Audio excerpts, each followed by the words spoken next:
अस्सलामुअलैकुम, कैसे हैं आप सब बच्चों। आप जानते हैं कि आज हम उर्दू में क्या पढ़ेंगे। हमारा आज का उन्वान है लिखिए, मिलाइए और रंग भरिए, जो हम अपनी उर्दू की किताब कलियाँ के सफ़ा नंबर 29 और 30 पे मुकम्मल करेंगे। हमारी उर्दू की किताब सफ़ा नंबर 29 पे है लिखिए, मिलाइए और रंग भरिए। आपको यहाँ पे किसका ख़ानदान नज़र आ रहा है।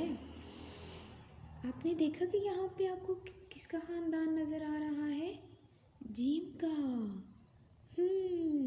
ये तो जीम का ख़ानदान है जो कि हमने पढ़ा था। तो जीम के ख़ानदान में यहाँ पे सबसे पहले क्या बना है। जीम। जीम जग। जग के अंदर ज़रा ढूंढे जीम किधर है। रेड डॉट से आपने स्टार्ट करना है, तो वहाँ से आपने राइट साइड पे जाना है और जीम का पेट बनाना है।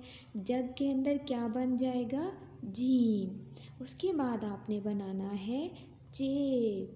चे आप कैसे बनाएंगे, रेड डॉट से आपने स्टार्ट करना है, राइट साइड पे जाना है और फिर आपने चे का पेट बना देना है। पेट के अंदर आपने 3 डॉट्स लगाने हैं। चेचा चिड़िया। उसके बाद है हे। हे भी आपने ऐसे ही बनाना है जैसे कि आपने जीम और चे बनाया, लेकिन हे खाली होगा। हे से क्या बनेगा, हेहा हलवा। उसके बाद आपने बनाना है खेहा। खेहा खरगोश। खरगोश। खेहा आपने वैसे ही बनाना है जैसे आपने जीम, चे और हे बनाया। इसके ऊपर आपने खे का एक नुक्ता बनाना है, तो आपका जीम का ख़ानदान मुकम्मल हो जाएगा।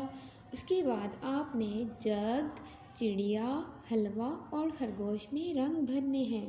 ओके, अब आते हैं अपनी किताब के सफ़ा नंबर 30 पर, जिसका उन्वान है मिलाइए। तो सबसे पहले क्या बना है यहाँ पर, बेबा। बेबा को आपने किससे मिलाना है, बेबा से। फिर आपने जीम जा को जीम जा से मिलाना है, हे हा को हे हा से, ते ता को ते ता से, खे खा को खे खा से मिलाना है आपने। तो और आपने इसके अलावा क्या करना है कि बे की राइटिंग करनी है। जीम, हे, खे, इन सब को आपने लिखना भी है और इन सबको मैच करना है, तो आपका सफ़ा नंबर 29 और 30 मुकम्मल हो जाएगा। ओके बच्चों, अपना बहुत सारा ख्याल रखिएगा। अल्लाह हाफ़िज़।